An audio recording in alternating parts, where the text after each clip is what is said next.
अस्सलाम वालेकुम। कैसी है मेरी सारी यूट्यूब फैमिली। उम्मीद है सब ठीक ठाक होंगे। तो जनाब ये है वो खाला जी का कमरा और खाला जी की जगह जो जहाँ पर वो हर वक्त बैठी रहती थी और हम सब इनके पास जाकर यहाँ बैठते थे। लेकिन अब ये खाली जगह है सारी, पूरा कमरा खाली है, बेरौनक है, कोई रौनक नहीं है यहाँ पर। यहाँ पर बैठ कर सपारा कुरान पाक पढ़े ना तब भी दिल को सुकून नहीं आता, क्योंकि सामने जो है खाला जी नहीं बैठी हुई।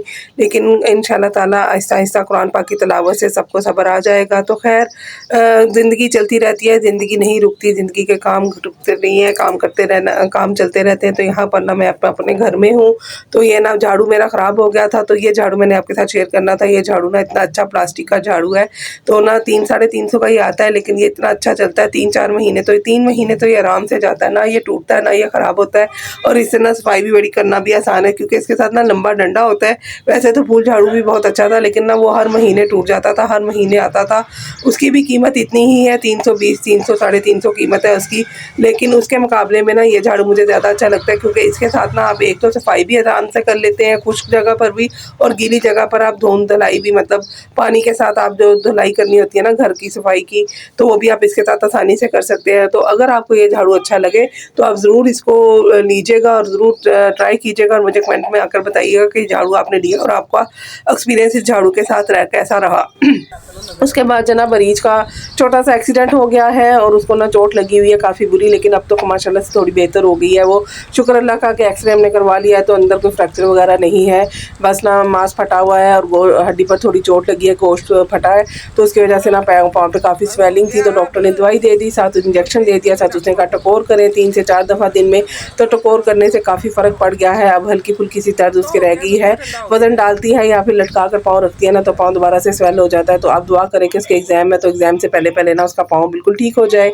और यहाँ पर ना ये खाला जी की पहली जुमेरात भी आ गई है और हम सब लोग यहाँ पर आए हैं पहली जुमेरात के लिए। तो यहाँ पर तमाम बच्चे और बड़े, हम बहुएं सब बैठ कर ना यहाँ पर बाजी, हम सारे बैठ कर यहाँ पर कुरान पाक पढ़ रहे हैं। अभी नीचे गेस्ट नहीं आए थे, तो अब यहाँ पर हम नीचे वाले कमरे में आ गए हैं। हमारा जो बड़ा कमरा है वहाँ पर आ गए, वहाँ पर इंतज़ाम किया था सारा, क्योंकि घर घर के ही लोग थे। अब कहाँ अब ना इस तरह के रवाज नहीं रह गए, ये सिर्फ जुमेरात वगैरह इसलिए की जाती है कि पढ़ाई हो जाए, मिलकर बैठ जाएं सारे मिलकर, अल्लाह ताला का के हजूर जो अपने प्यारे हैं उनके लिए थोड़ी बहुत दुआएं माफ़रत कर लें। तो ये एक बहाना होता है मिल बैठने का। तो यहाँ पर ना सारे बच्चे, सारे पोतियाँ दोतियाँ और क्या कहते हैं बहुएं, और क्या माशाल्लाह से खाला जी का भरा पूरा परिवार है, परिवार कह रही हूँ, घराना है। तो हम सब यहाँ पर बैठे हैं कुरान पाक की तलावत करने के बाद। यहाँ पर गिट्टियाँ पढ़ी जा रही हैं और बच्चे भी, ये देखें छोटी सी हमारी किस्वा रानी भी यहाँ पर बैठ कर पढ़ रही है, और सबके सब पढ़ रहे हैं, खुलूसे दिल से पढ़े हैं, खुलूसे नियत से पढ़े, क्योंकि जो हमारी खाला जी थी ना वो सबके साथ प्यार करती थी, सबके साथ प्यार से रहने वाली थी, मिलजुल कर रहने वाली थी, सबको प्यार देती थी। तो यहाँ पर सब बैठ कर पढ़ रहे हैं। उसके बाद जनाब यहाँ पर पिया और मेरे देवर जेठ बैठ कर ना यहाँ पर फ्रूट्स काट रहे हैं, क्योंकि औरतें सारी वहाँ पर बैठ कर पढ़ रही थी। तो आपको पता ही है कि हमारे घर का जो इस तरह के काम होते हैं ना, हमारे मर्द संभाल लेते हैं, क्योंकि औरतें जब सारी इकट्ठी हो जाती हैं तो बातें ज़्यादा करती हैं, तो काम कम करती हैं। तो इसलिए ना पिया और मेरे बैठ कर ना यहाँ पर ये फ्रूट्स वगैरह काट रहे हैं, जो कि ख़त्म में रखे जाएंगे, क्योंकि औरतों के साथ बच्चे भी होते हैं ना, तो फिर छोटे बच्चे जो हैं वो माँ को काम नहीं करने देते। तो इसलिए ना ये जिम्मेदारी हमारे घर के ना मर्दों ने ही संभाली हुई थी। तो यहाँ पर जनाब माशाल्लाह से सारे कुरान पाक की तिलावत भी हो गई, इसमें उसके बाद गुटलियाँ भी पड़ी गई। तो अब ना यहाँ पर दुआ की तैयारी हो रही है। हमने अपनी नेबर को बुलाया हुआ था, वो बहुत अच्छी नात खानी करती हैं, तो उन्होंने इसके बाद नात खानी की और क्या कहते हैं उसको दुआ करवाई। और यहाँ पर सारी गुटियाँ वगैरह इकट्ठे करके रखी जा रही हैं, आगे दुआ शुरू हो गई है, नात खानी शुरू हो गई है।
आका दीदार अता करना,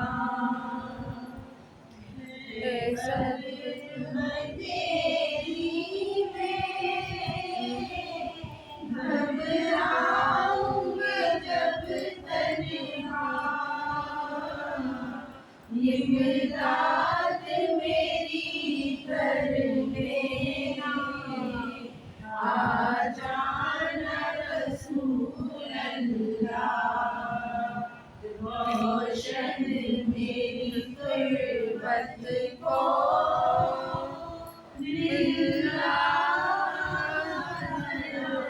करना, जब वक्त नज़ा आए आका दीदार अता करना। मांगती थी जनता वर्गी चाहूंगी थी, साढ़े करवी मांगती थी जनता वर्गी चाहूंगी थी, बैठी मांगती थी, साढ़े करवी मांगती थी। तो जनाब जुमेरात का ख़त्म भी हो गया, दुआ भी हो गई। तो अल्लाह ताला हम सब ने जो पढ़ा है उस सबको कबूल व मंजूर फरमाए और हमारी गलतियों को माफ़ फरमाए, और खाला जी की, खालू जी की और जितने भी हमारे मरहूमीन इस दुनिया से जा चुके हैं उन सब की माफ़रत फरमाए, उन सबको जन्नत जन्नत करवर करवर जन्नत दें, आमीन सुमा आमीन। और यहाँ पर ना अब माशाल्लाह से दुआ के बाद जो है वो जो होता है एक प्रोसीजर होता है खाने का, वो खाना शुरू हो गया। फल लगा दिया गया पहले, उसके बाद फिर खाना लगेगा। तो यहाँ पर सब बैठे हैं और सब खाना खा रहे हैं, फल फ्रूट खा रहे हैं। उसके बाद जनाब खाना लग गया है यहाँ पर। तो अल्लाह ताला हमारी इस छोटी सी जो हमने अल्लाह की राह में हमने ये किया है उसको कबूल मंजूर फरमाए और इसका स्वाब हमारे मरहूमीन को पहुँचाए, आमीन सुमा आमीन। उसके बाद नेक्स्ट डे आ गया था, तो अब मैं यहाँ पर नाश्ता बना रही हूँ। और ना ये मैंने अपने लिए छोटा सा पराठा बनाया, तो मैंने कहा थोड़ा वज़न ज़्यादा हो गया, सब डॉक्टर कहते हैं कि वज़न कम करें, तो मैंने कहा चलो पराठे को छोटा सा करते हैं और ना आज से डाइट शुरू करते हैं। और यहाँ पर ना मैं रेसिपी बना रही हूँ हलीम की, जो कि खाला जी के ना मैं ख़त्म से सालन बचा था तो सबको बांट दिया गया था। तो मैंने कहा चलो उसको रात को तो कौरमे में खा लिया था, अब इसका ना हलीम बना लेते हैं। तो यहाँ पर आगे देखिए अब हलीम की रेसिपी। अस्सलाम वालेकुम, आज आपके साथ शेयर करूंगी बहुत ही झटपट बनने वाले हलीम की रेसिपी। तो यहाँ पर मैंने 1.5 पाव दाल ली है चने की, और यहाँ पर जनाब 1 पाव दाल ली है मैंने, जिसमें माश की धुली हुई दाल है, मूंगी की दाल है, मसरों की दाल है, और यहाँ पर पका हुआ कौरमा है चिकन का हमारे पास, लहसुन अदरक है। मसालों में जनाब हमारे पास नमक, हल्दी और सुरख मिर्च है, और प्याज है, और 4-5 हरी मिर्चें हैं। सबसे पहले दाल डालूंगी मैं कुकर के अंदर। तो जनाब सबसे पहले हम डाल देंगे अपनी भिगी हुई चने की दाल इसके अंदर। एक मिनट, डाल दी है। अब हम इसके अंदर डालेंगे ये भिगी हुई मूंग, मसूर और माश की दाल। अब हम इसके अंदर डाल देंगे अपने मसाले, जो कि मैंने दालों के साथ मेरी तकरीबन कितनी दाल होगी, 2.5 पा दाल है। 2.5 पा दाल कितनी होती है, 550 ग्राम। हाँ, 750 ग्राम मेरी दालें हैं, और उसमें मैंने जनाब 2 टेबल स्पून डाला है नमक का, 1.5 स्पून मैंने भर कर डाला सुरख मिर्चों का, 1 टीस्पून मैंने डाली है हल्दी, क्योंकि हमारा ये जो कौरमा है ये देगी कौरमा है, तो इसमें भी मसाले हैं, तो इसलिए हम ना मसाले हिसाब से डालेंगे। ये भी सारा मैंने इसके अंदर डाल दिया। अब हम लहसुन अदरक का 1 टेबल स्पून भर के इसके अंदर डाल देंगे, और बस अब हम इसमें पानी डालेंगे, इतना डालेंगे कि जिसमें हमारा जो है ना दालें गल जाए, अच्छे से घुल जाए।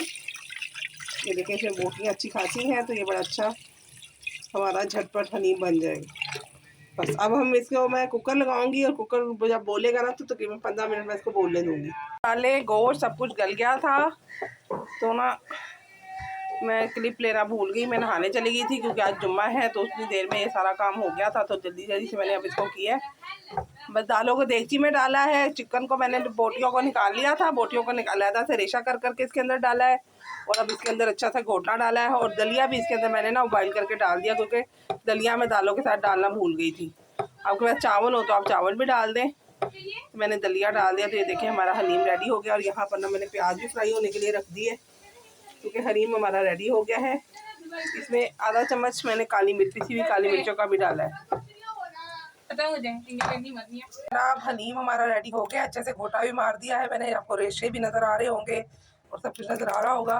मैं आपको उसको डिश आउट भी करके दिखाती हूँ। यहाँ पर मैंने इसके लवाजमात, हरी मिर्चें, अदरक, नींबू वो भी रख लिया है। साथ मैंने देसी घी को भी अच्छे से गर्म कर लिया है। हल्की सी इसमें मैंने सुरख मिर्च डाल के ना इसकी वो तरी सी बना ली है।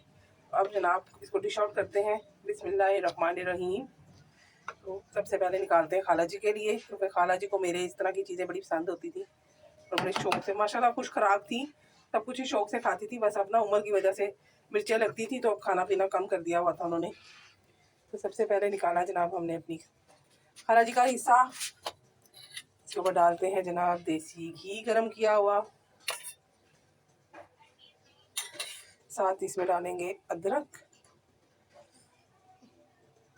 हरी मिर्च कम डालेंगे क्योंकि खाला जी मिर्च कम खाती थी। ओह प्याज तो दिखाना मैं आपको भूल ही गई, मेन चीज़ प्याज ना थोड़ा सा मेरे से ज़्यादा ब्राउन हो गया है, निकालते निकालते हो गया है। अब प्रिया जी से डांट पड़ेगी कि तू प्याज में ज़्यादा ब्राउन करता है। तो ये प्याज जनाब ऊपर से डालेंगे। अब इसके नींबू ऐसे रख देंगे, खुद ही छिड़क लेंगे। तो ये जनाब चाट मसाला ऊपर से मैं नहीं डाल रही क्योंकि खाला जी नहीं खाती थी तो इससे मैं नहीं डाल रही। तो ये है जनाब हमारी आज की रेसिपी हलीम।